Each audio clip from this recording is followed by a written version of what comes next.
We're here to talk about cards. Is everybody ready to do that? Bunch of card-ass masters over here. Is that a joke that anyone understands? I know card-ass. Bondi, I think? Capcom.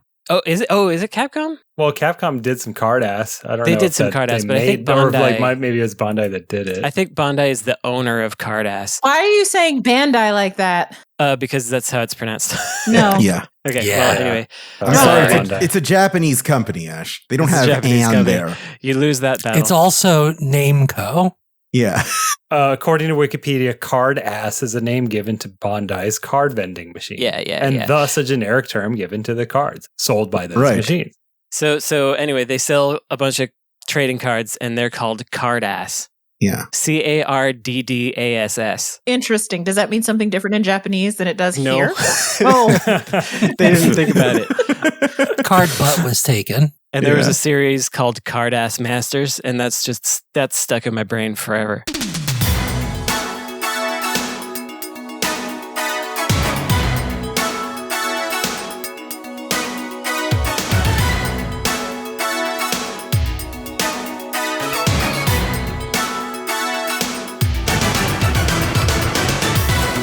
Hans, run! It's Insert Credit! This is episode 401 of Insert Credit, the podcasting, the show where a panel of video game experts sometimes talks about card games.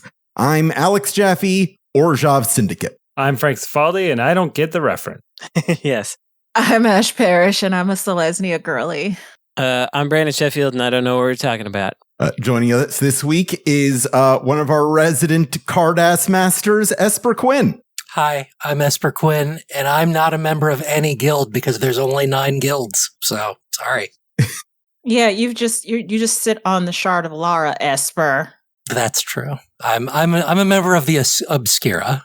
Do you want to explain what we're talking about to our Magic neophytes here? There are color so Magic the Gathering, which is what we're going to be talking about, has 5 colors that represent the 5 mana, and when you smash 2 of them together and go to a place called Ravnica, they make guilds out of the different color combinations.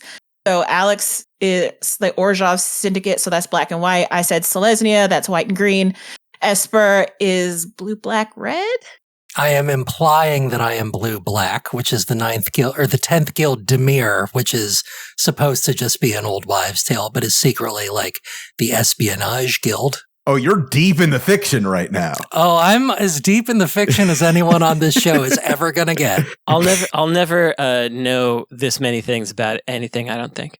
It's osmosis. That's how I feel. I don't osmose that stuff. It's Brandon, you literally wrote the history of the Street Fighter lore. And then I forgot it.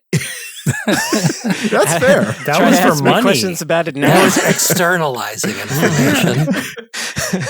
Esper, do you remember the conversation we had where we tried to assign guilds to everybody? Yes, I do. What did we say for Brandon and Frank? Because I don't remember anymore. At first, I'm like, oh boy, this is going to give me some insight. And it's like, no, it's not. I need to be 100% sure that's not one of the questions on the show before we get into it. No, this is part of it. This is the intro. I was thinking that Frank is the red and blue one. Yeah. I think Frank could easily be red and blue. I think that there is a desire to study history there, which could be red-white. Brandon is either mono-black or black-blue, I think. Brandon is black-blue. I do not think there's that much red in Frank's. Oh, I think Frank is one of the more chaotic presences on the show. You think so? I would agree. I think Yeah, so. absolutely. It's Yeah, true. red I'm is not the saying that Joker. is a bad thing. No, it's true. Like, let's talk about whether a computer is a game console. God darn it again. Yeah. Okay. I totally agree with that. This week we're talking about the 4 credits that Ash Parrish spent about a month ago to challenge Brandon and Frank to play Magic the Gathering Arena. Credits well spent, man. Yeah. Like, look at you got Esper on a show. You got to Here do I an am, intro yeah. that I don't care about at all. Like, this is great. Yeah, Ash hoards her credits, but I don't think anyone spends them more wisely than she does. Absolutely There not. you go. That was the plan. Yeah, she is on top of that credit economy. And she still has a bunch. She has 3 credits. She could make us play another game next week if she wanted to. Magic again. Assuming she gets another one. Another Keep doing episode. No, I'm going to make you play Magic and actually like play against other insert credit people, which you guys did not want to do. I want to know about how you felt playing Magic. What's been your Magic experience for the newbies? So that's me and Brandon specifically. Correct. Yeah. And you too, Alex, technically. Sure. I am I am slightly less new in that I started immediately, whereas Frank and Brandon have actual lives, so they couldn't get to it for a while. Well, okay, so let's be clear. Brandon, you have in your life played Magic the Gathering. Correct. Middle school. I had not. I relearned some things. So yeah, we could hear you first and then I'll go, or I don't know, whatever. Okay, sure. Yeah, this was my first time playing Magic the Gathering in any way. I've had many people in my life, close and not so close, just hovering around me that did play the game. I remember a friend when I was in high school had a little sack with some gems in it. It was somehow related to playing Magic. Is that a thing? Like they would have been used as counters at the time. Oh. Okay. Are you sure you weren't talking about dice, Frank? Do you know what a dice looks like? Damn. Yeah, I go to DICE every year. It's an industry conference. Vampire the Masquerade was way more counter oriented. I don't know if they played that, but I don't remember. Sounds right. I thought it was Magic, but it could have been counters. some other card game. We also both of us have a friend who works on the franchise. That's true. Yeah, the same friend. Yeah, the same one. Yeah. Yes. Yeah. Yes. Who's the friend? His name is Ian, but I don't Oh, okay. know that Yeah, he's not like super public or anything. I don't even know if he listens to the show. Maybe he does. Hi, Ian. He does. I've spoken to him, and he's pretty public about working at Wizards. He's done promotional stuff for them. He does. Oh. He's public about it. But also, a thing that's fun about having this podcast and having friends that listen to it is they don't all necessarily listen to it right away. And so you will get a text from someone being like, I can't believe X, or the obvious answer is blah. And I'm like, what are you talking about? They're like, oh, I just like episode 190 when you said. Exactly. I mean, even if it was right away, they listen to it the soonest they can on Monday, and we record these the Thursday before. As established, I've already forgotten everything that I usually joke as I've already ago. forgotten like night of, but honestly, it's probably over the weekend it goes. The weekend's when it dies. Shout out to Ian. When I was playing Magic the Gathering, I caught a typo in one of the loading screens, and I told him about it, and he sent one of his minions to go fix it. And then he blocked me. He actually, even Frank, I don't know if you know this, he was like, would any of you like to play Magic so that you can talk about it on the podcast, because I can send you some stuff so that you'll play it, because he wanted us to play it, but Ash took care of that on her own. Oh yeah, he didn't spend his credits. Ash, how mad are you right now that you didn't get that stuff? Kind of mad because like that stuff would have made like participating in like the drafts much easier, and you guys wouldn't have had to spend any money. You didn't spend any money now, I'm pretty sure, but you would have had more. I think it was a more pure experience for us to do it this way. I think it was the right approach. So, all right. So I'm supposed to be talking about my experience. Yeah, that's right. Yeah. Okay. So I got a really lovely, detailed email from Esper that included a login and password and like multiple choice options for what to do, et cetera, et cetera. But the main thing I had to do was download a client from a website. Took a little bit to download, install, and then you open it and you log in with the information that Esper provides. And it says, cool, thanks for logging in. I have to download 1.5 gigabytes of stuff for some reason. You go, okay. Turns out it does that every time you launch the client. It does. Yeah. You need 1.5 gigabytes of data. At least the first 2 times, because, spoiler alerts, I've launched this client 2 times. Following the instruction, like number 1 in the multiple choice, which I don't remember the exact wording, but the first thing is like, I have no idea what I'm doing. There is a tutorial, which you can play, which I think I had to maybe replay. So Esper, did you have to like create my account, log in, and like click through the tutorial? I went through the whole tutorial for both of the accounts that I set up for each of you. This is It's like I a didn't know you did half-hour that. tutorial. I went very in-depth. I wanted to make this as easy and quick as possible. I didn't know exactly what level of interest either of you had, so I was like, here's if you just want to play the tutorial. Here's if you want to play a more advanced tutorial that's going to tell you how the colors work.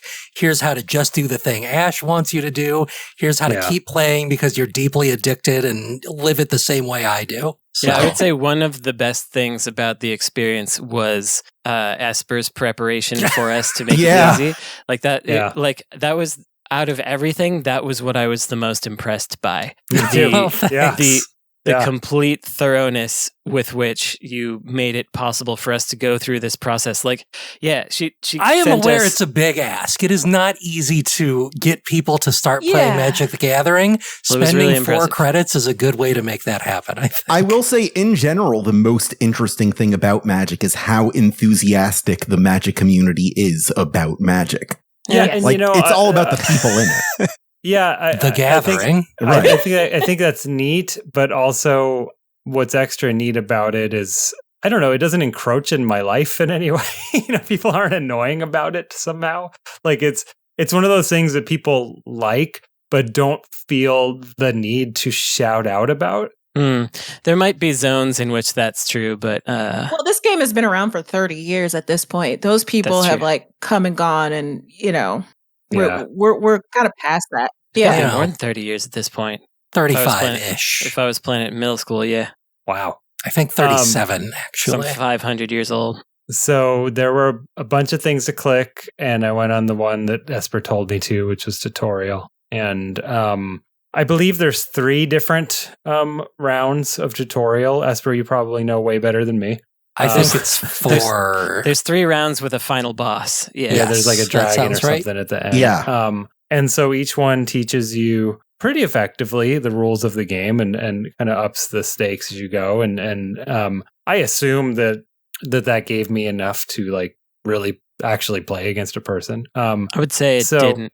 Okay, well, yeah, probably not. But we'll get to that. Well, in fact, I did play against a person, and I was just like, I don't know, you can win. Thanks. But yeah, the tutorial was, I don't know. I felt taught. Let's put it that way. I don't know how thoroughly taught, but I felt taught. I had a lot of parts of this tutorial that were really annoying, in that the game would just stop, and I'd be like, "Are you waiting for me to click something? Are you?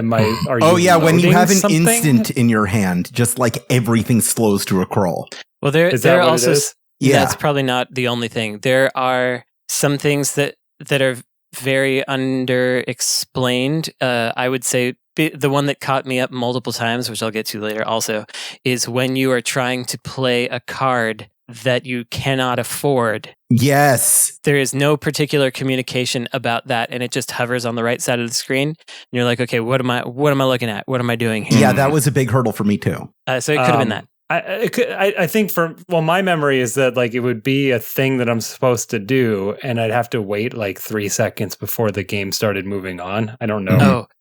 Maybe my 5090 isn't powerful enough for Magic. You probably had to click away the dialogue, and to click away the dialogue, you have to click on the dialogue box, which also took me a while to figure out. Yeah, maybe but I think that's a regular PC. I'm learning thing. so much about like the crunchiness of the game's actual UI, which is like background noise to me at this point. So this is very valuable insight. Not that I can do anything with it. I don't give a shit. I did feel like I was fighting it a little bit. I couldn't really explain why.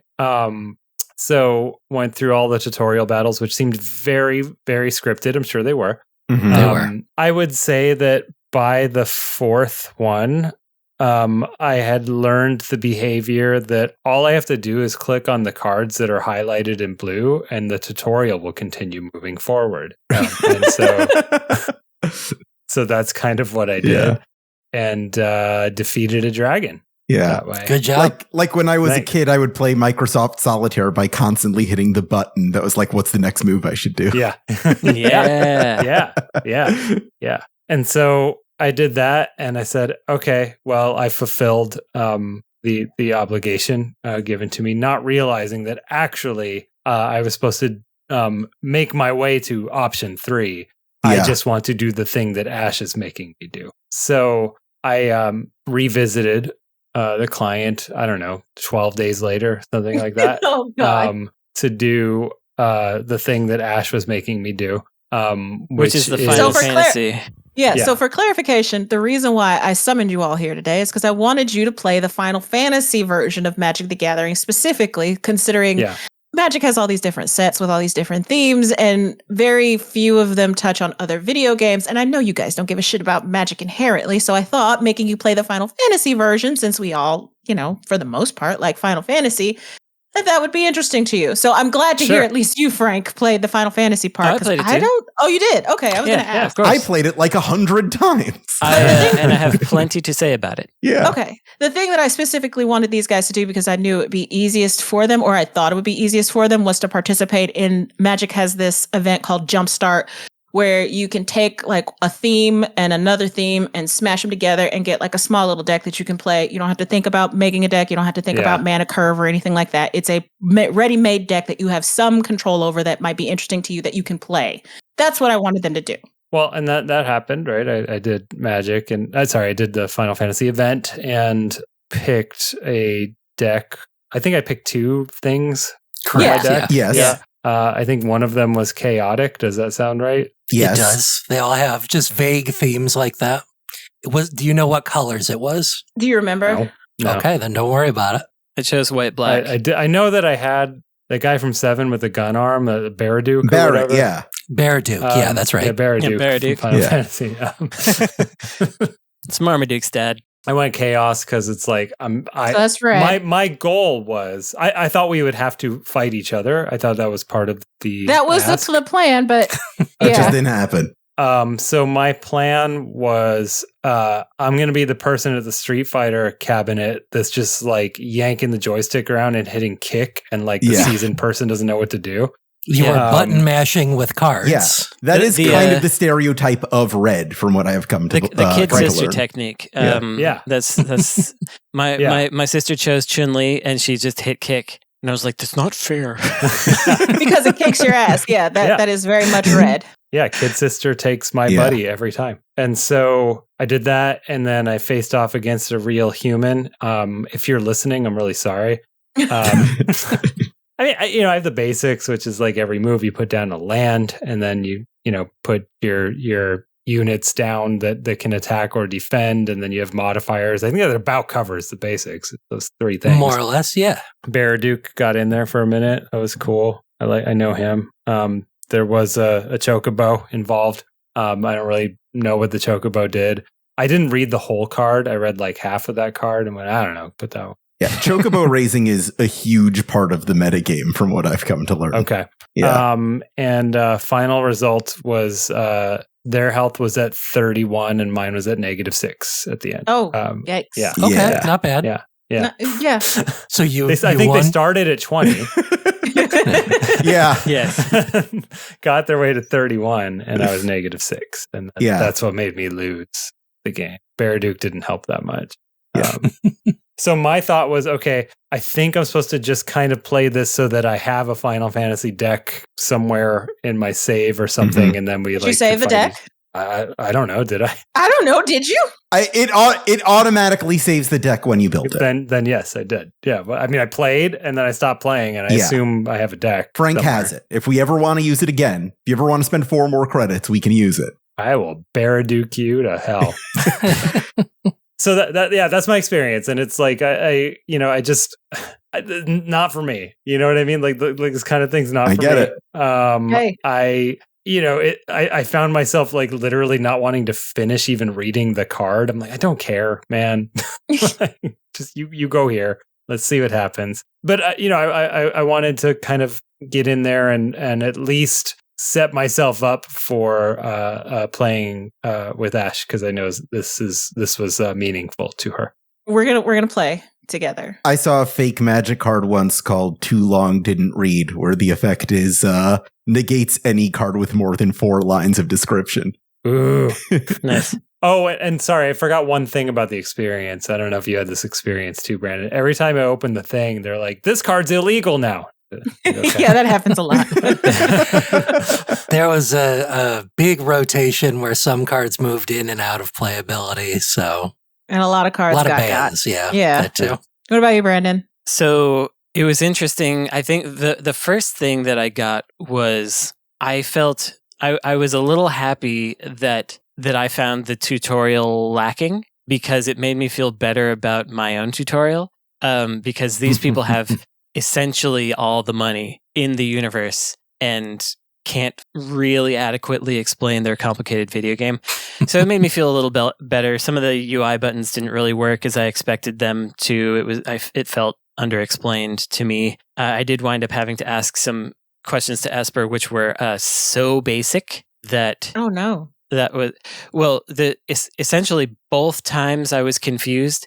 It was because I had forgotten that the icons on the top that communicate Mana cost. mana Yeah. cost are not. It has like a number, which is a generic pool, and then it has specific colors, which are a separate thing, and that is hard to read if you aren't explained I have it. no idea what you're talking about. Exactly. The And- symbols in the top right of a card next to the name tell you how Oh, much the right. card costs. Yeah, and Yeah, so, that's so right, there's a right. number that's just a 3 or a 2 or a 1, and You that's can play just like 3 of any color. that's like you need this much of any color, and then after that are colored indicators, which are like you need to have at least One white however and many one circles black. there are, like 1 white, 1 black, and so you have to have 5 for that, 3 of any color, and then 1 white and 1 black, and that is not explained in the tutorial. No, you just have to learn that.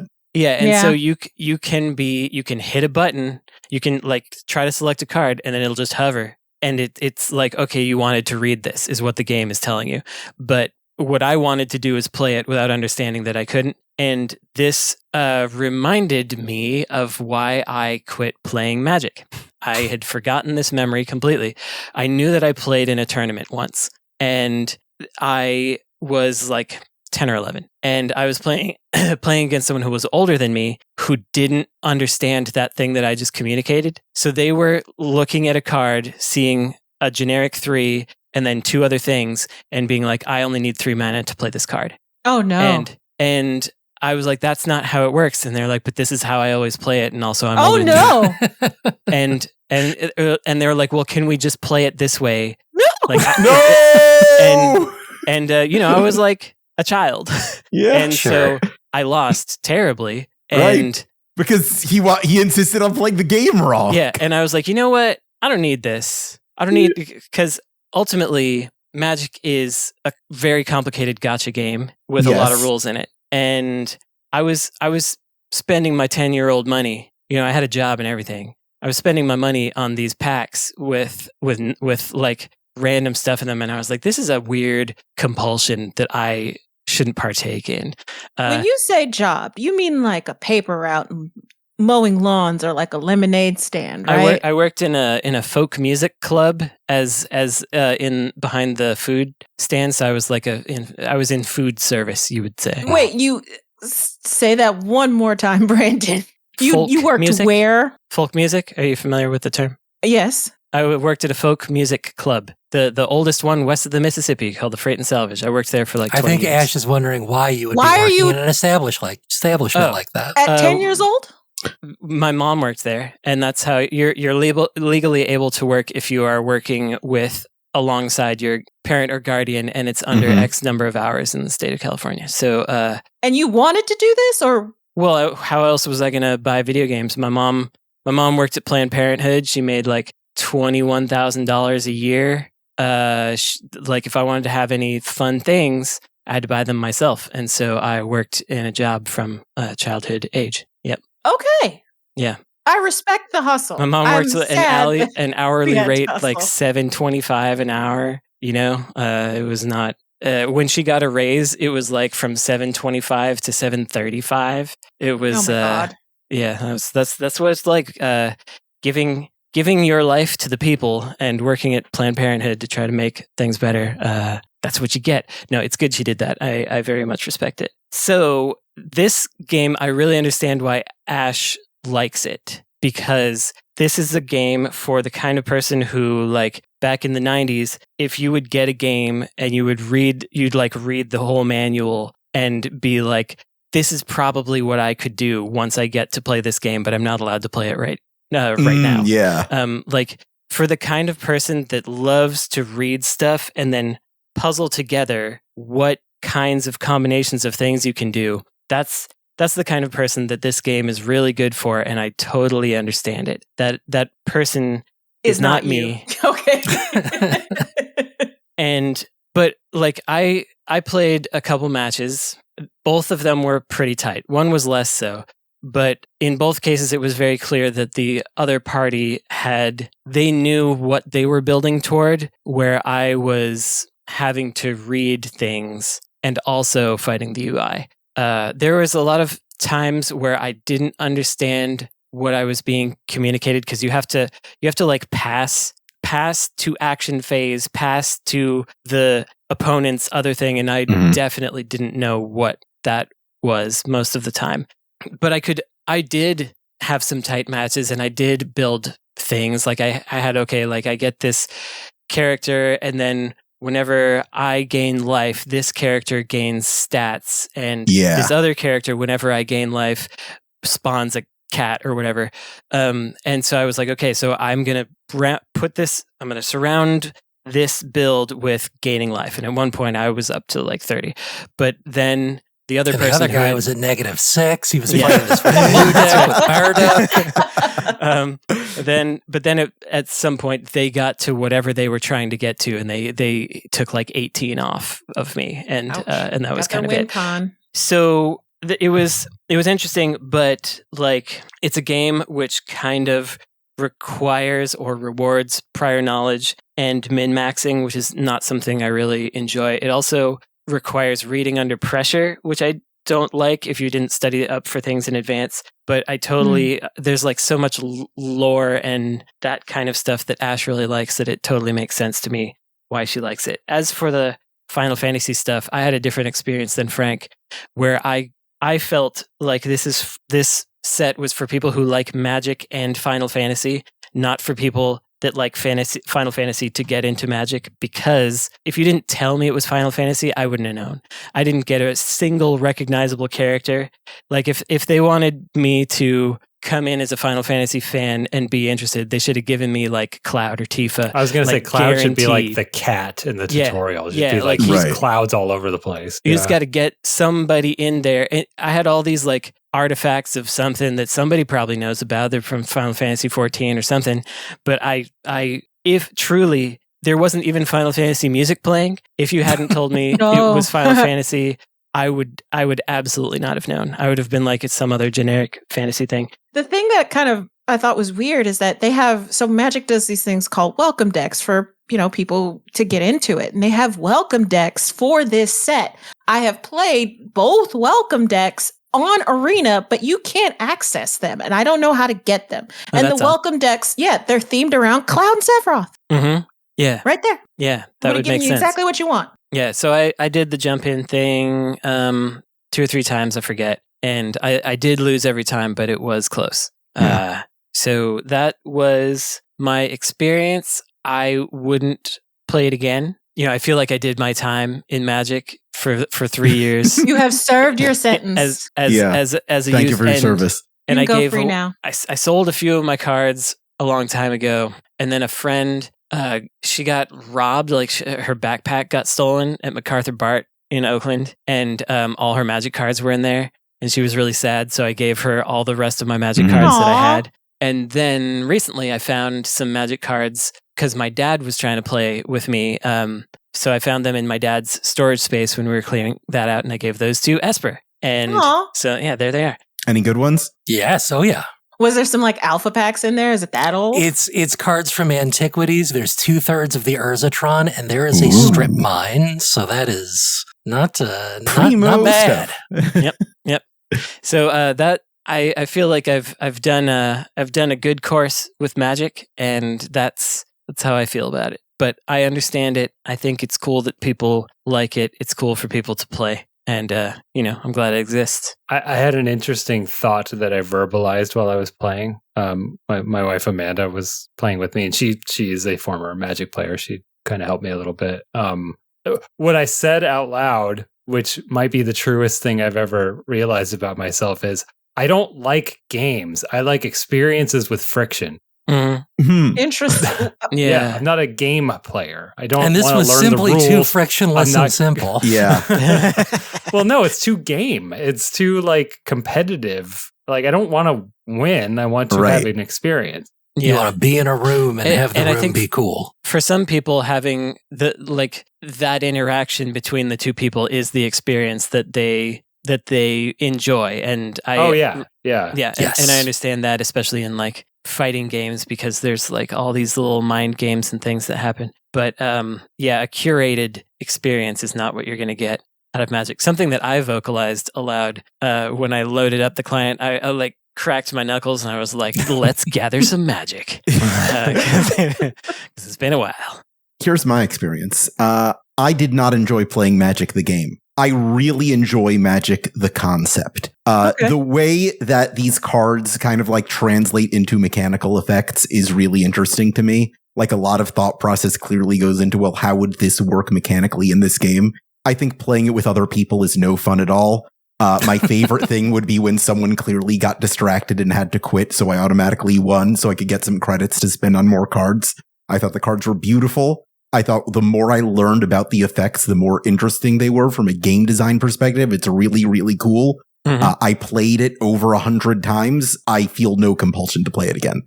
It's interesting that one of the things that grabbed you most, well, not interesting, is the gotcha stuff. It's like, I want more cards. I'm a basic little baby. I wanted more cards. I wanted all of the Final Fantasy cards. We are learning so much about ourselves. That was what it was like for me as a youth. I was like, I'm supposed to get all of these. It's like, I gotta catch them all. I have to catch all of them. When I was playing, I was like, impulse. I was like, and someone would do something good. I'd be like, how dare you use these cards against my humanity? That's how that is just something that my brain cannot wrap its head around. Like collecting to the point of having everything is just something that I do not understand, which is why I've never felt the compulsion to like 100% must be nice. Outside of extremely rare circumstances. I have a pet theory that this is for people who don't understand that they're going to die. Oh, yeah. And I'm actually kind of serious when I say that. I think people who collect things to completion are in their way trying to preserve their mortality. I think that they think that if... Well, maybe they're afraid to die then. Well, that's the same thing to me. It's like afraid to and unwilling to admit are to me the same thing. Yeah. And I mean, there are a lot of collectors in my circle of video games. Right. And of course. And I do think that a lot of the impulse that drives that collecting and sort of hoarding mentality is an inability to face mortality. Yeah. Well, thanks, Frank. Way to bring it down. You're going to die, Jaffe. I'm never going to die. But I think take that back. The general impulse is like, I need tiny dopamine spark, please. Yeah. And I think that's where most of it comes from, is just like, I need a shiny thing, or else the sadness wall will, in the world we live in. It'll the sadness wall gets closer, like the demon wall from Final Fantasy, which does have a card, I believe. There is a demon wall card. The one thing that I'll say in this portion of the show is, this is the equivalent of like going online and playing Street Fighter. For most people, the way this game is played is sitting across from somebody, building their own deck and expressing themselves through that deck building, saying like, I'm this kind of person, so I've built this kind of deck with these colors. That's a huge aspect of it.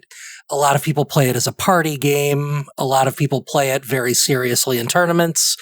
The fact that you both have played means that the virus is now inside you and can reactivate at any time. This is the closest real world thing. Reactivate? Hang on. Oh, absolutely. It hasn't activated. What do you mean? Oh, that's what you think. I think of it like triple triad, where like if you are on the subway or around a bunch of strangers, chances are one of them knows how to play Magic, and you could, if you had decks, just challenge them right then and there. That's one of the things I like about Magic a lot. I like what Jaffe says, that each card represents something you, the wizard who is playing the game, can do as a spell or summon a creature. Everything is designed with that in mind, even the Final Fantasy cards. I like that stuff. I don't know. Some of the earlier cards, maybe they still do this, started to sort of, if I'm remembering correctly, address you as a wizard or a spellcaster. Mhm. And You I are a found that planeswalker. I found that personally offensive. What do you mean? Why? Because I didn't think of myself as being part of this. I was playing cards. Those cards were doing the actions. I was like playing a game that was external to me. I didn't like the idea that they were trying to say that Right. The game is framed as the very first words in the very first rule book are you are a planeswalker, which is a type of wizard in the game. Right. You are drawing spells from Guess I your forgot about that. library. Creatures die and go to the graveyard, not the discard pile.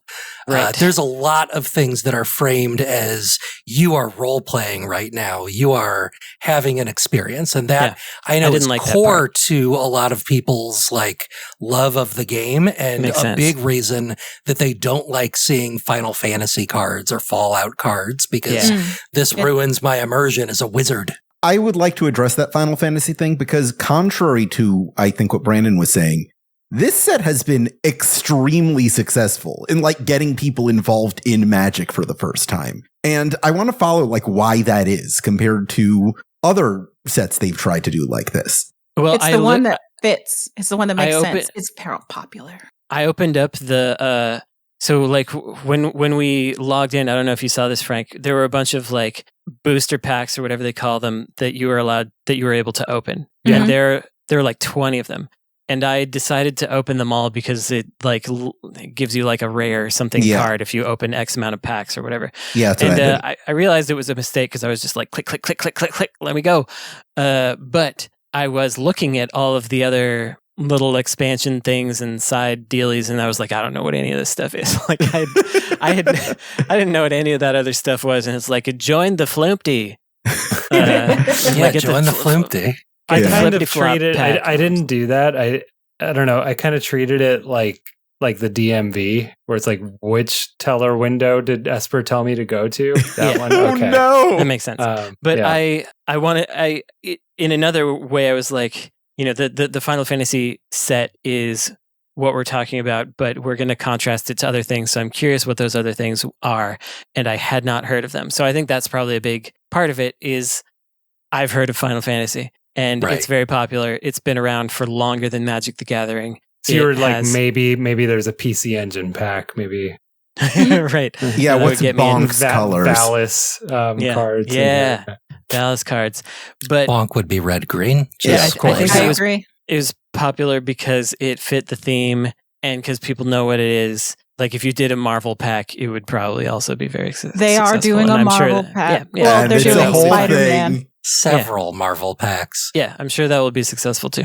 The day one of this set sold $200 million, which is far and away like more than Magic has sold ever.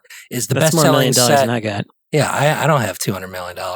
Before this, the best-selling set was the Lord of the Rings set, which sold $200 million over the course of like 6 months. So Well, I this think was insane. The other thing is that people are all on the card train now. Like, in Right. addition to card games being popular, card games are also a speculation economy right now. They are like, you got the parents fighting for Pokemon card packs at Target kind of stuff. I was at I won't say it aloud. I mean, I won't give specifics. I was at a local game shop and they bought, I guess it was Final Fantasy Magic card packs from someone who was selling a box of unopened ones. And for whatever reason, it was worth this game shop giving them $325 cash each for those packs to then sell them at a higher price after that. That doesn't sound right. I only saw it for half a second, but it was packs of cards. Whatever it was packs of cards. For And each that- pack or each box? Yeah, that sounds. Somebody's getting fleeced here. It was like a trapezoidal box that was about 2 That inches. would have been a collector okay, fine. box, which which is those correct. are That is like correct. a box full of the premium card styles with the premium foiling and all the Yeah. characters So they- people That like. does they sound bought- right. They bought 69 Nice. Nice. of those Nice. for $325. They would With have the- turned a nice profit. At one point, those boxes cost more than a PS5. Right. So I think this is another aspect, unfortunately, of why it's so Yes. popular is Yeah. because people know that and they're like, I could become rich through putting my money in the slot machine. It's And the Funko Pop, I hate that.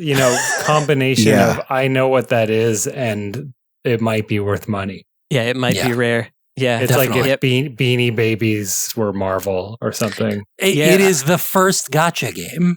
I remember Might in another game store, there were two young kids, probably 10 to 12. I don't know what kids' ages look like, really. I don't either. But they were looking at a wall of Funko Pops, Mm-hmm. and they were like, "Are any of these ones good?" because they just wanted to know what are the rare ones, what are the ones that you're supposed to buy. Like they didn't care Right. Yeah. who they were. They didn't really necessarily recognize them. They just wanted to know which are the Which good were ones. valuable. I've Yeah. seen men in their 40s ask that same question. Yes. It's not Yeah. an age Yeah. thing. Oh, yeah. Yeah. Yeah. Yeah, it's whenever we do magic when I do my IRL magic stuff, like we'll get our award packs and people will crack them immediately and like flip them over so they can get to the rare card to see if it's worth any money. And then they do their wheeling and dealing like right then and there, like on the spot, like, hey, I'll give you this for like $5, or looking up online to see how much this card costs so they can take it to the local card shop and sell it and, get a couple extra bucks out of it. Yeah. I still like Pokemon that. is my understanding is Pokemon is like the master of this. Pokemon They got shiny people ones. break into Target to try and steal boxes, Mhm. and they have shiny ones. They have alternate art. They have special stuff. That's been the case since like 1999. All right. But it hasn't been as nuts as Yeah, it has that's true. post-pandemic, basically. Right? Yes, because, that's when like, Pokemon especially really it was took like off. then. Beanie Babies were gone. NFTs weren't working out. Mhm. Crypto, people maybe got afraid of crypto as well. And they're like, okay, these cards are tangible. They're definitely making money. This is the next scam that I'm going to People try to will run. watch streamers just open boxes. packs. Oh, yeah. Yeah. And I've done it. It's satisfying watching people just open packs. Oh, that's not a surprise. Like Right. remember like the Kinder Egg Yep. videos Yeah. were Yeah, huge. yeah, yeah. Like Yep. people like that. I think the reason I dislike it so much is because I know that I have that in my brain. I've explained that I can't play free-to-play games if I want to be able to do other stuff in my life because I'll set timers for the energy mechanics and the cooldowns and stuff.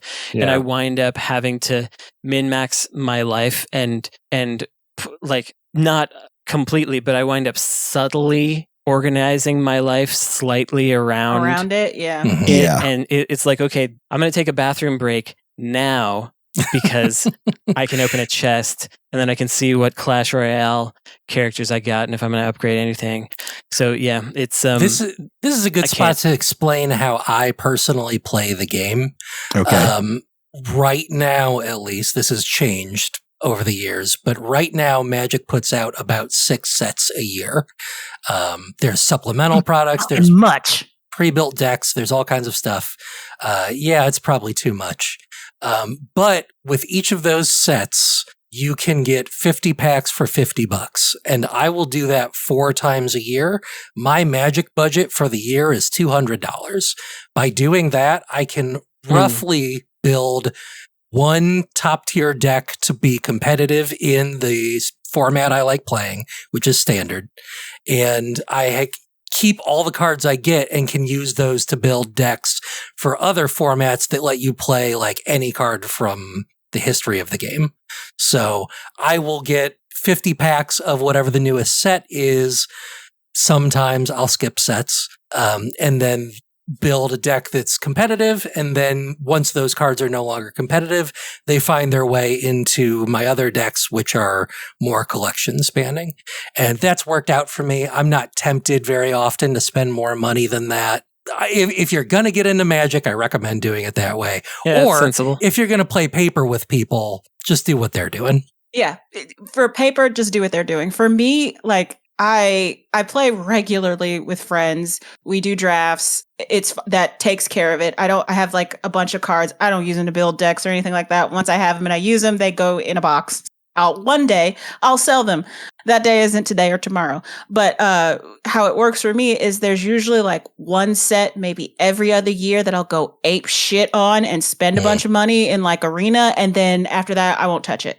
So I did that with New Phyrexia, All Will Be One, went fucking batshit for that one, spent a bunch of money in Arena playing drafts and whatever, and then I didn't pick it up again.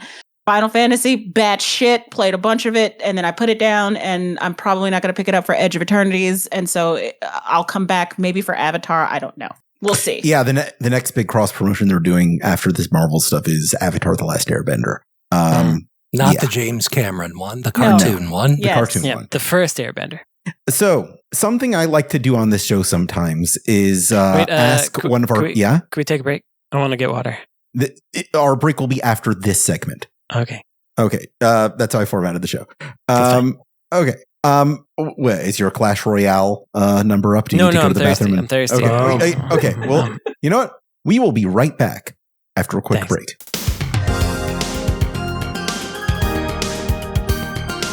Alex Jaffe here with another round of online multiplayer. 2 weeks ago, we asked you what you thought the first AAA game was. Here's what you said.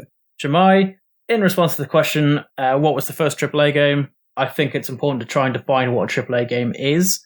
And I don't think there's a hard and fast rule, but I think most people would agree that a game needs to come from a big developer or a publisher and have a lot of money put behind it, either in service of marketing hook or something to draw people in, or creating tech or taking advantage of cutting-edge tech. And I think there's a pretty good argument that the game might be from Sega. If you consider the amount of money that went to things like Shenmue, or Virtua Fighter and Super Scalar games. And if you go further back than that, back to the 70s, Sega released a racing game called Man-TT, or Motocross, which, after spending no doubt a bunch of cash licensing the likeness of Henry Winkler, was re-released as Fonz. And I'm sure you know where this is going, but that game surely would have enough to warrant itself being a AAA game. Thanks. Deal. With loud. I'm Biff. Talas and Merlin here. The first AAA video game could be Phantasmagoria. It had over 200 people on staff working on it. Took 2.5 years to develop with Roberta Williams at the helm. Sierra Online spent $4.5 million on it and built a new studio that cost $1.5 million to build. It aimed for being a really big, ambitious FMV game. FMV games were, of course, around at the time, but to do so many scenes, to do so much work in that medium, it feels like Phantasmagoria was trying to be something bigger. Both in the cinematic sense and in the writing sense. I think the fact that it didn't necessarily succeed at that compared to a game like Final Fantasy VII doesn't discount it, because Final Fantasy VII and a lot of later AAA titles also go big with their cinematics as a part of their way of marketing themselves as AAA. They also go big on budget, even bigger. They also go big on credits. So I see Phantasmagoria as a kind of, at minimum, a progenitor of the AAA game. But the first AAA game clearly has to be Axis and Allies. But seriously, perhaps it's Donkey Kong Country. Nintendo and Rare bankrolled what must have been a serious amount of cash into Silicon Graphics workstations, all to make a game that, whilst holds a special place in my heart as a game I would speedrun before knowing speedrunning was a thing, it was clearly focused on producing something that was arguably about creating a title that looked better in marketing imagery than it played. In terms of marketing, that budget must have also been very high for the time. It seemed to be in every magazine for months during development and after release, and there were even promotional VHS tapes and soundtrack CDs stuffed full of licensed music. Next time, we want to know what you think the most interesting game mechanics in card games you've played have been, and maybe how they can inform video games. You can send your audio messages into show@insertcredit.com. And now, back to the question hole. Welcome back to the Insert Credit program. It's time to go to the question hole. This is the part of every episode where I take one of the questions submitted to us at patreon.com/insertcredit, where for mere dollars a month, you get access to the form that lets you submit your questions. You get monthly bonus episodes, and you get to do other stuff like participate in our own little dumb gotcha game. This week's question comes from Spencer, who asks, what can video games learn from trading card games? Boy, a lot of exploitive mechanics, yes, apparently. a lot of bad lessons. What actually Nothing came good. to mind for me when we were talking about this is I've often thought that video games are severely under merchandised. Yeah. And we were talking about what it was like $200 million in sales or whatever of Final Fantasy cards, right? I'm just pulling this out of nowhere, but I would bet good money on at least half of that being people who don't really play the game. These are people who like Final Fantasy and want to buy stuff that has the thing that they like on it. And that is something that video games are just weirdly bad. And I continue to not understand that. I don't understand why there aren't more like, I don't know, like I don't know if Funko Pops are still a thing, right? But like those crappy little action figures are a thing now. Like what are they called? Replay or whatever those are, where they make like kind of intentionally like 70 Star Wars action figures like out of those whatever. Lego ones. The Kenner looking. Like, you know, it's bizarre to me that, well, first of all, it's bizarre that like GameStop exists still, but it's even more bizarre that you don't go in there and there's like, you know, Castlevania guy action figures. Well, and this is kind of what Amiibo was. Yeah. Sure, but only for first party Nintendo. Yeah. Does that really well? Not Nintendo and Pokemon. Because you got the Pokemon Center, you got the Nintendo store. Yeah, huge. Those stores damn near, well, not damn near, but they have like big ass lines. It's a big thing when Pokemon store, didn't one just open up in San Francisco and it's like a big fucking deal? Well, it's weird because I remember like when I was young, you couldn't buy Nintendo stuff. Like it's just, you wouldn't find video game things out in the world. Like there were Mario cereals and stuff. I'm not saying it didn't exist, but you weren't walking to Toys R Us and seeing like Bowser toys or whatever. You were in the NES days specifically, but kind of past that. Yeah, I agree. Like PlayStation era, there were no Tekken toys or whatever. Right. I've heard stories of people like this Final Fantasy set specifically being like, oh my God, this character, I can't believe this character's a card. It's like, this character changed my life. I have tattoos of him. And I'm like, awesome. That card's like $4. Have fun. Go nuts. Another thing that the Final Fantasy set did really well is like each game has its own Sid. So the Sid card has one version of each Sid, which I think is very smart. So definitely to Frank's point, like I would buy so much shit. Maybe it's a good thing they don't merchandise very well, but I don't particularly care all that much for Nintendo stuff, but I've never been to a Pokemon Center or a Nintendo store, and every time I am in city with one, I get mad that I'm not able to visit one. Like I've been dying to go to the Pokemon Center in New York forever, and I can never find time in my schedule when I'm in New York There's to go. just stores full of stuff. If you can guess what they're like. I want the experience, right? That Nintendo store opened up in San Francisco, and then I forgot about it. I've certainly never been, and I doubt I will go. I think the perspective here is a little shifted because I've been to a supermarket toy aisle recently, and like half of the stuff there is video game themed. There's a ton of Minecraft stuff there. There's Minecraft and Roblox and maybe not Roblox, but like, you know, that kind of stuff. Nothing like Mario, right? Like you can't buy Mario. They can. Like there are like Mario Lego sets now. Mario and Sonic. There's a lot of Halo. There's Call of Duty. I've seen Master Chief action figures for like $8. But you know, that to me that's different. That's just like, you know, this is a franchise for kids for toys is different to me than the like for adult collector aisle at Target. You know, like that and like that's where I think there's like I think that about video game vinyl soundtracks. I think at least half of those sales are people who don't play the records. They just want to buy a physical thing that has the key art from Ninja Gaiden on it because they like Ninja Gaiden, right? And anyway, that's what we could learn from card games is how to squeeze more money out of desperate people. Money, baby. And those, even though I buy some of those video game vinyl soundtracks, it is stupid because it's digital music Yep. being printed on an analog format. It's pointless. Yep.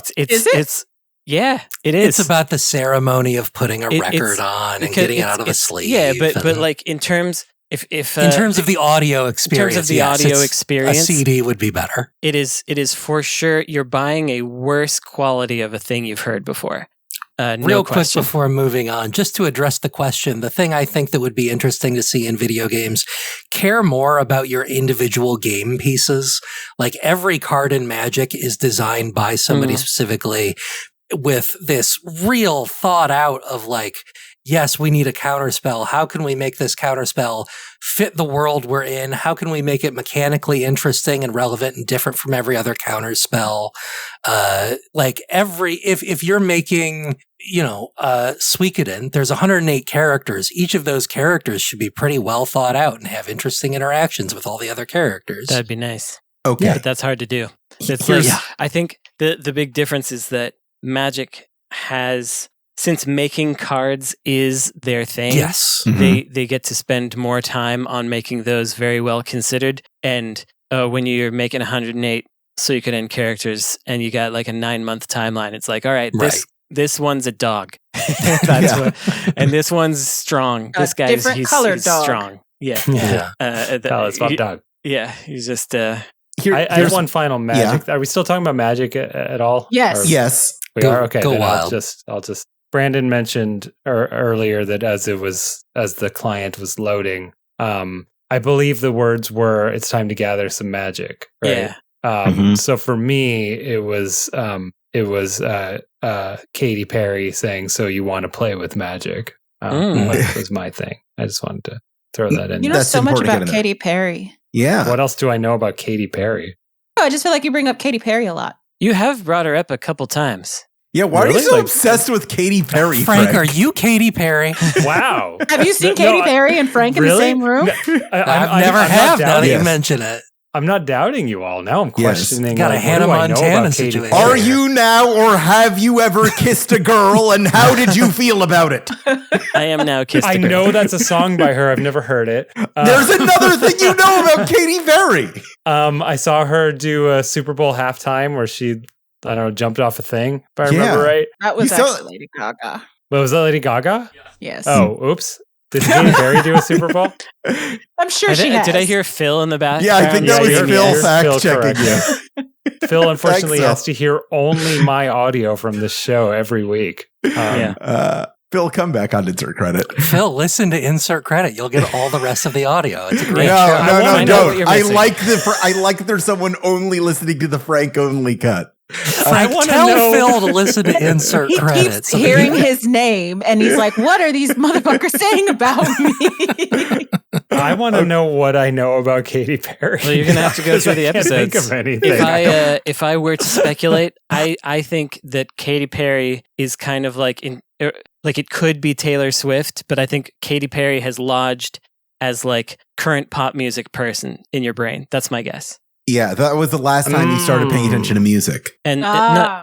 and pop music. I Yeah, pop I music listen to real specifically. music. Yeah. Yeah, so that's Damn, my Saying Brutal. guess. pop Is music? like No, we're not going to go that route. This Are you is not saying the pop pop music music? episode. Is Yeah, not pop real music. music? That's Frank? what I said. Yeah. Yeah, that is what you said. I want you to. Yeah, it is what you I want, said. what did yeah. you mean by that? oh no. How many credits does it cost to answer that question? I'm going to make you spend a credit not to answer that question. Oh, okay, sure. Done. Okay, that's a credit from Frank.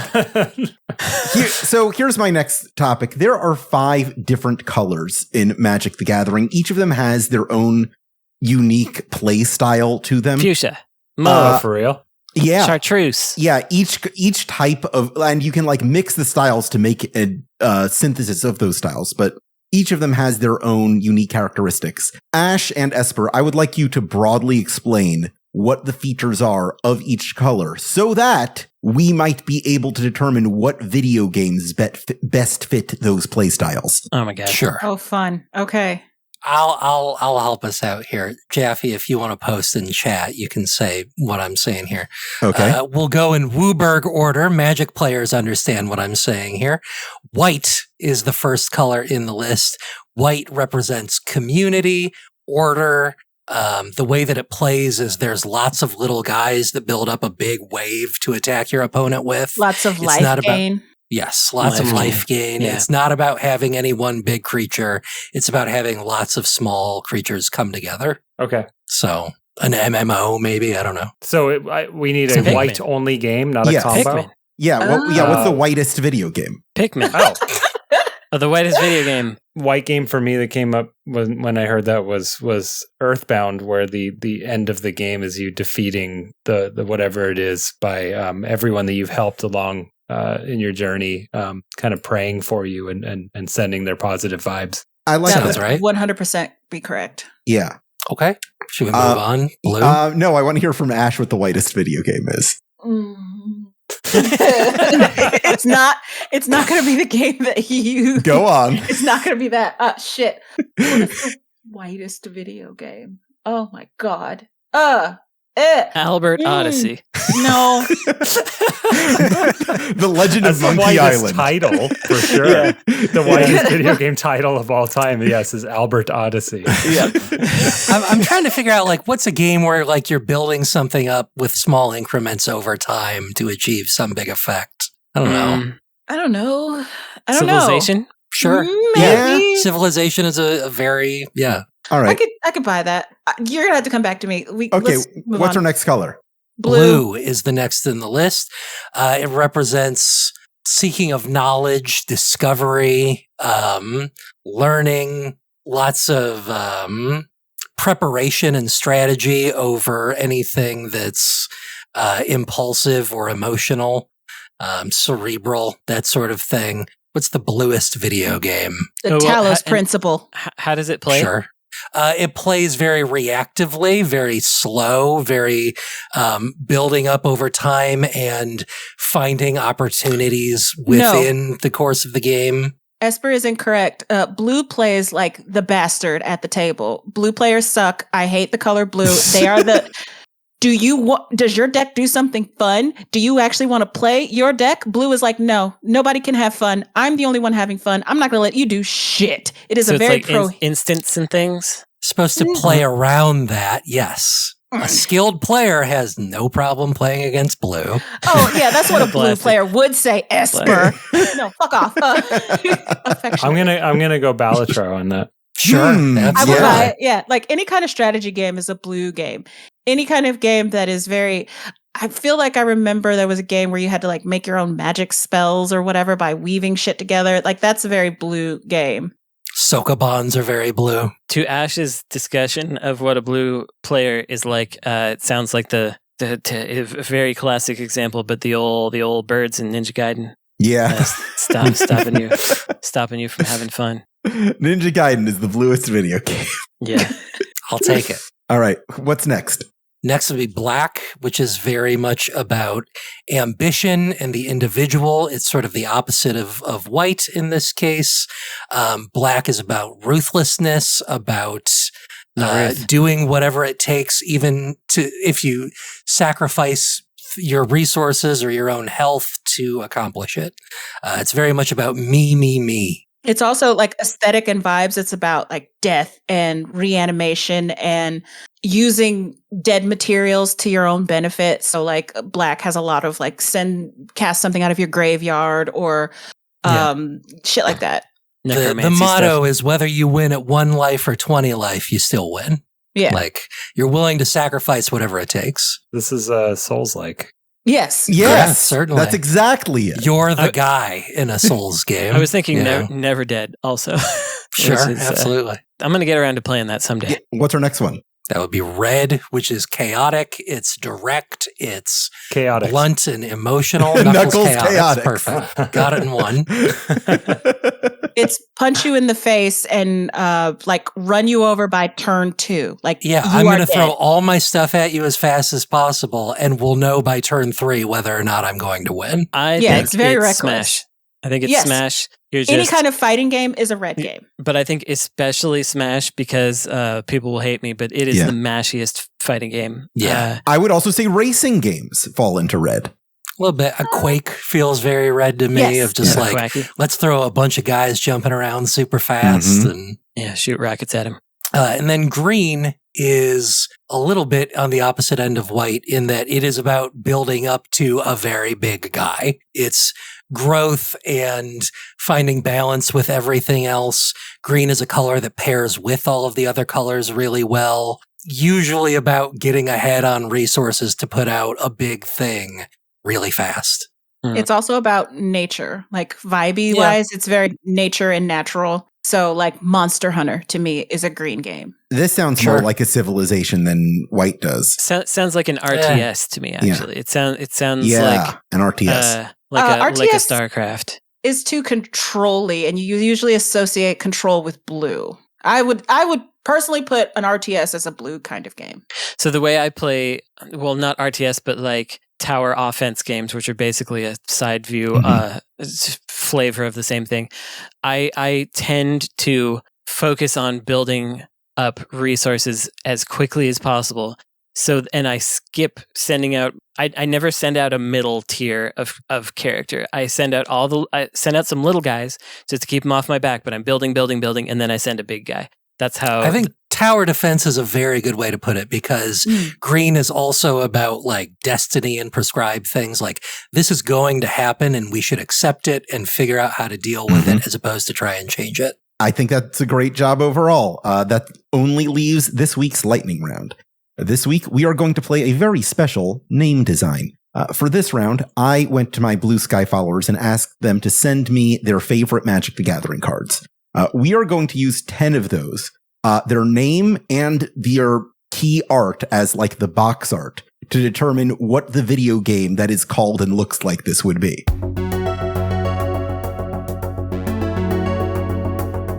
Our first game is Chaos Confetti.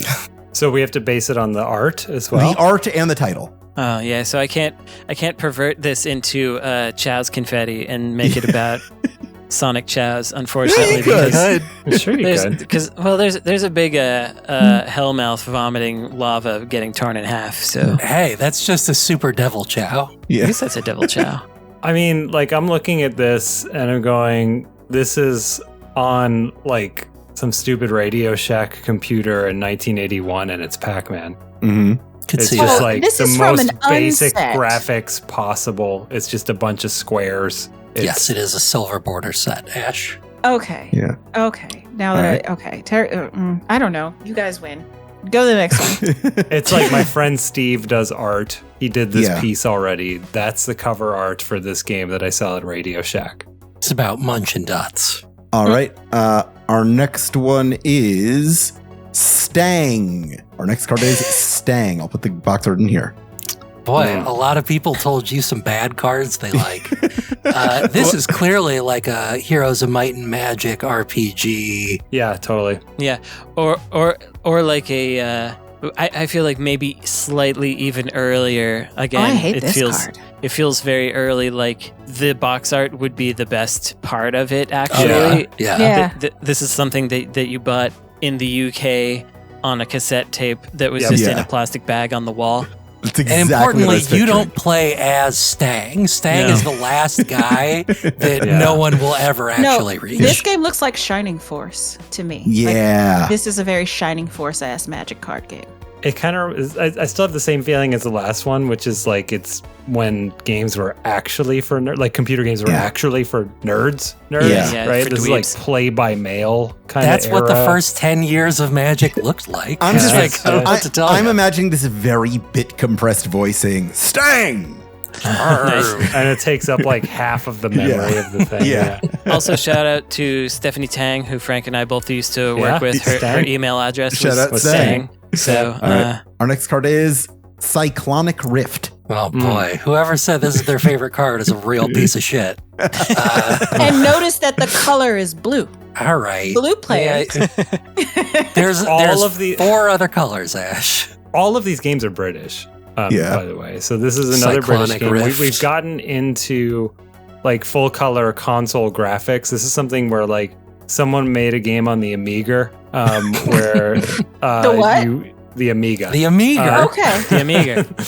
The Amiga. We're in the. That's how the they It's land like of the Brits. ZX. Yeah. Where you are a cyclone that sucks Okay. things up and like if you suck up like this like green smiley face, then it like slows you down for a while and goes like that. Yeah, I'm gonna push it one further and say that this is actually it was based on a demo scene tech demo that someone made. So it's like they've- actually interesting. It Okay. looks well. No, visually it's interesting. The game isn't really there, but there's this huge swirly thing, and you're like, Sure. wow, I can't believe the Amiga can do this. Yeah. You guys gotta and stop then that. every time you die and it comes back, like there's text that says ready, but every individual letter is bouncing up and down at Oh, different. it's bouncing. yeah. And there's another, and they're actually the letters are actually like clear sprites, empty sprites, and there's a Right. background behind it, and so And it you're like, looks how'd they like they're do that? changing. How did they do that?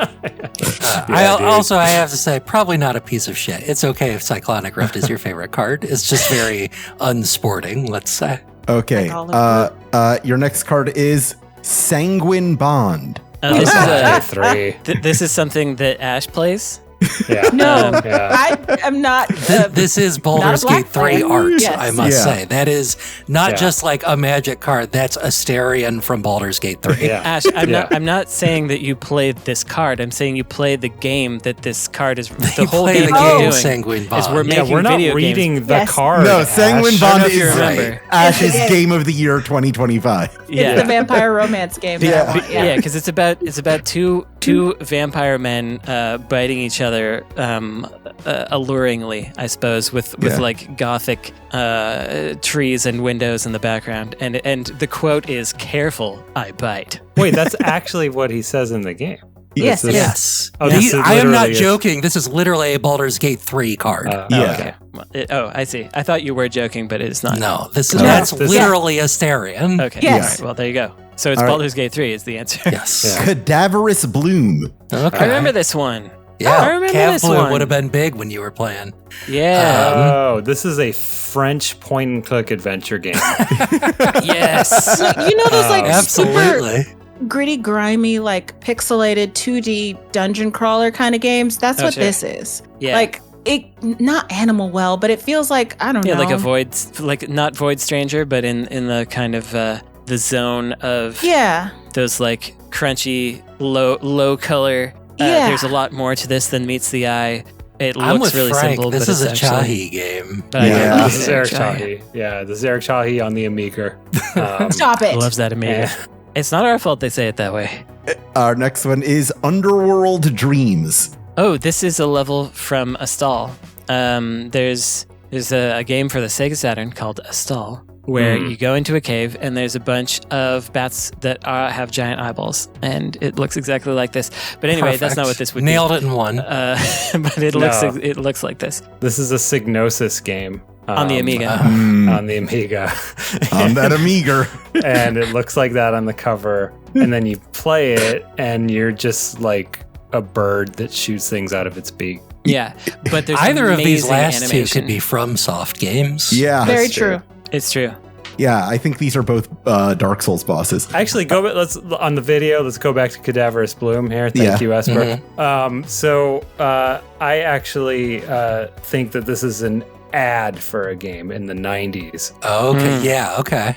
That's like it's for like Blockbuster Video for renting video games, Mhm. and it's like trying to warn you about what happens if you have to play the same old game over and over again, and that's why you should rent from Blockbuster. Right. If you will Or- just become this. This game was so extreme that this guy ended up this way. You too Yeah. could end up like this. Yeah. This is game for, like, might it's for, kill like, you. Blast it off. Make That sure I- you take breaks. Yeah, Yeah. this Yeah. game will kill you. Yeah, that's it. Your next game is Genesis Wave. Who's playing Genesis Wave as their favorite card? It's Lot of judgment Sega going on Genesis here. game. Yeah, I'm 90% sure they suggested this because it has the word Genesis in it. Yeah. This is the console that comes out after the Dreamcast. Whoa, they're going back to the Genesis, huh? I'm ready. Yeah, The yeah. Genesis Wave. They're going back to what worked when they were making money. And Dreamcast 2 is the Genesis wave. I buy it. Yeah. I'll All play right. it right now. We got 3 left. Our next one is Shark Typhoon. For Genesis Frank wave. made that game. Yeah, Frank made this game. The green thing in the middle is the logo, just to say. Yeah, But anyway, I could see that. Shark Typhoon, yeah, Frank made it again. I think this. people are really they're just catering to the audience here at this point. It's a 3-lane infinite runner that is a 2-month reskin of the previous 3-lane infinite runner that we did, but that one was with the NBA. I'm going to be boring and just say this game is Monhun because this is from the Ikoria set, which was essentially Magic the Gathering Monhun. Got it. You can say Monhun, but we can't say Amiga. I don't know. Well, This is also shortening. Yeah. This is the Russian clone of Cyclonic Rift. Yeah. Also. All right. Our second to last game is Dingus Egg. Dingus Disney Egg. spinoff. Next That's question. what I'm talking about. This is Dingus Egg. Birdo in her first standalone title. Yeah, but you're only seeing an egg Birdo on and the the dingus cover. egg. Like Birdo would be on the cover. Come on. Right. Dizzy, Okay, like if actually- it was a Dizzy clone, it'd have eyes and stuff. This No, is just an egg. Dingus Egg is actually Dizzy on a 201 cart from China or Taiwan. Oh, you're right. You're right. That's good. Yeah, Yeah. Dizzy bootleg. And then if you keep like going Sure. through the menu at like number 230, it says like fancy dingus egg and then Yeah, exactly. fire Dingus dingus, egg egg. plus. All right. And our last game is Bone to Ash. Ooh. Oh God, is this? Looks cool. Nope. God damn it. I know Yeah. this is like. Yeah. All right. Fine. Yeah. Good What's good Bone to shit. Ash? Good one, everyone. Good one. Yes. All Nice. right. It's what Nice we job. do on Nice the job, weekends everybody. in my house.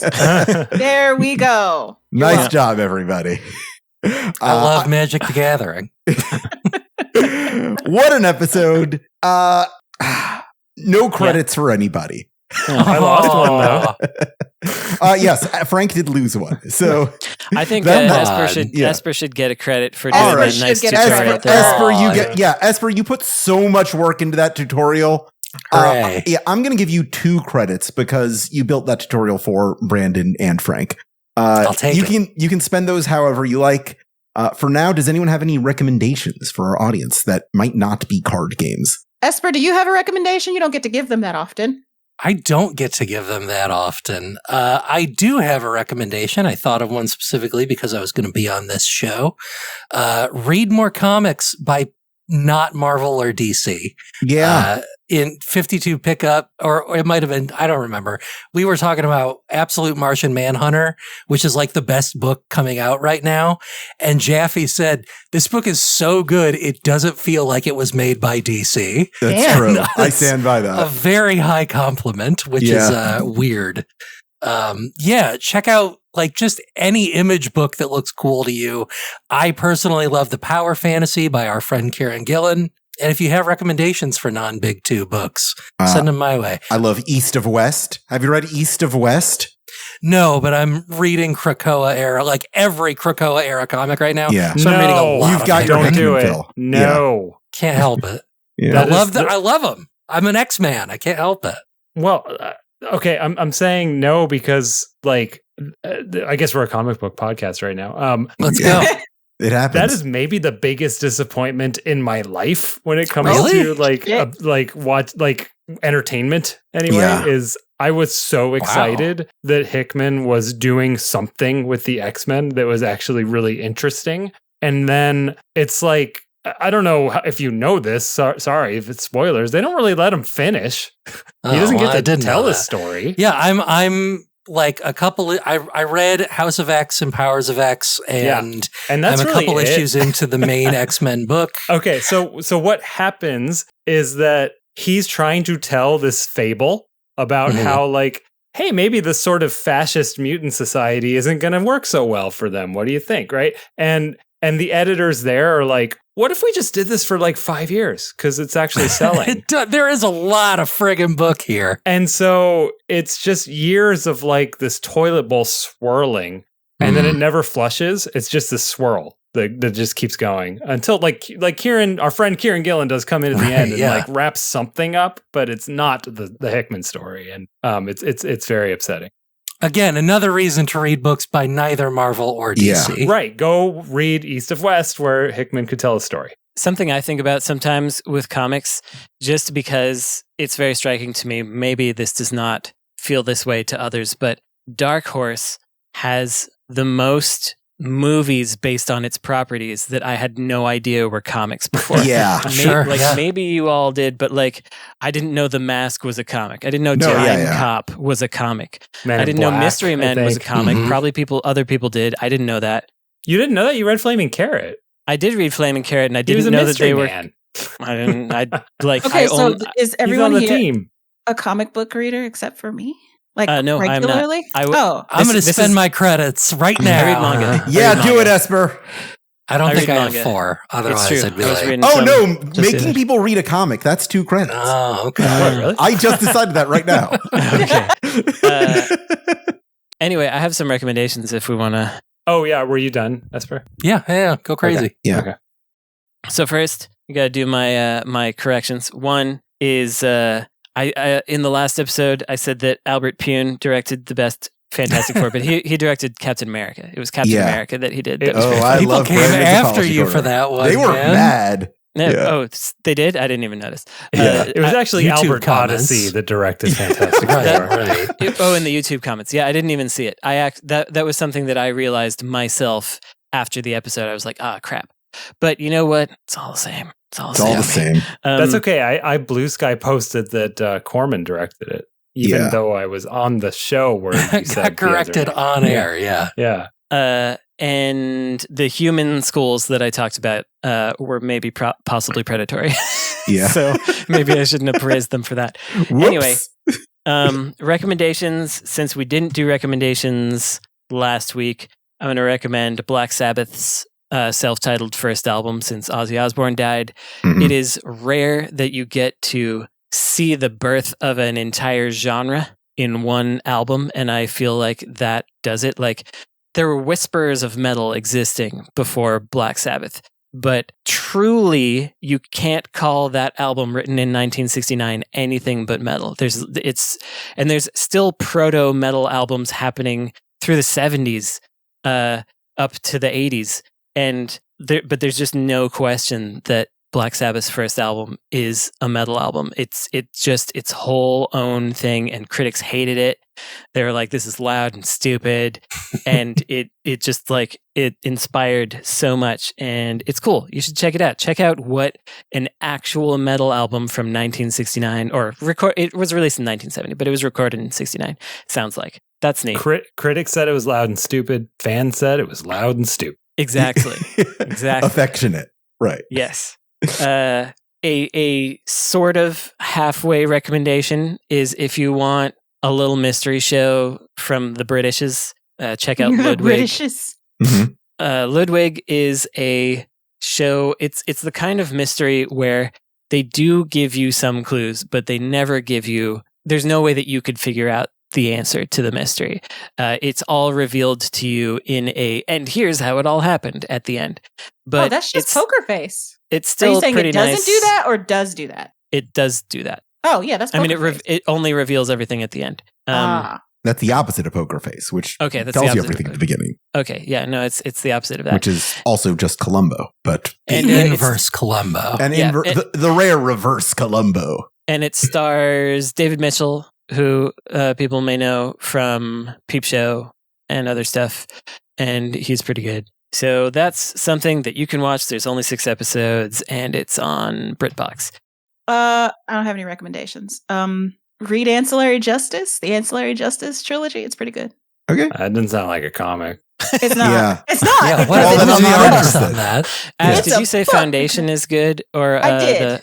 Yeah, okay. Because I have Apple TV for a brief period of time, so I'm considering checking that out.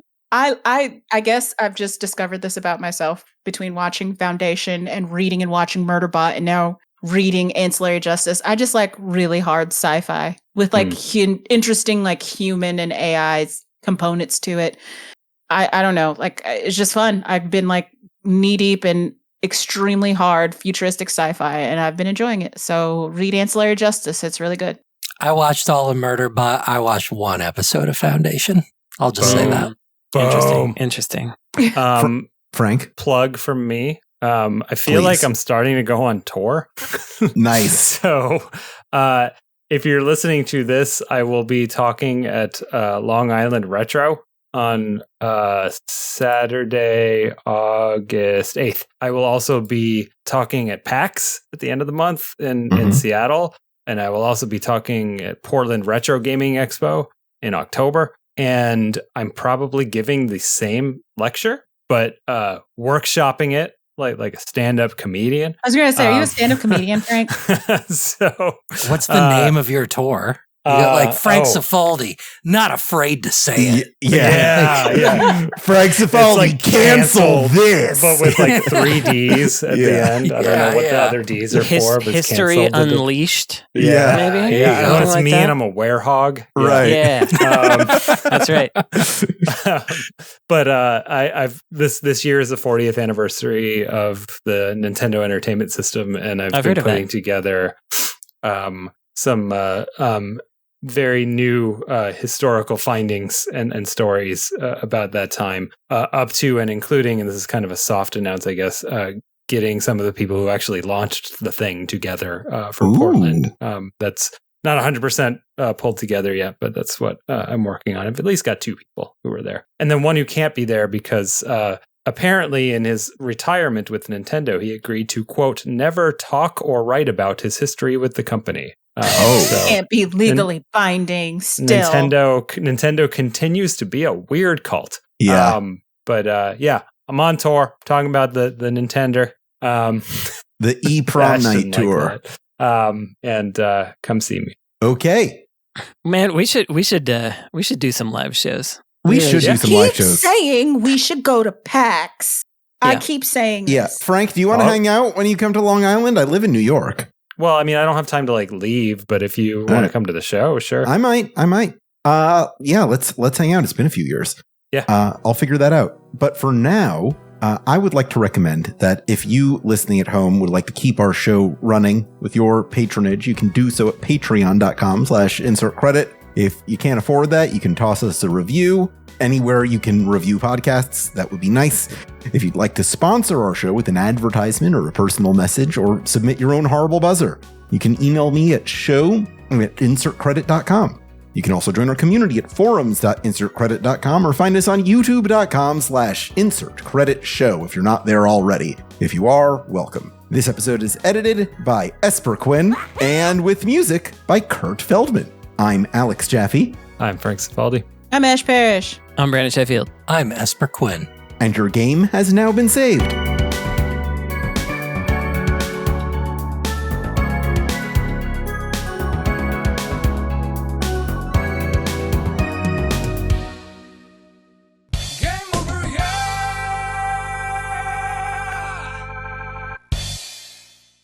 Your deck has now been saved. Oh man, I wish. Yeah. Thank I'm never you. going to die. I'm collecting every Final Fantasy card. That's right.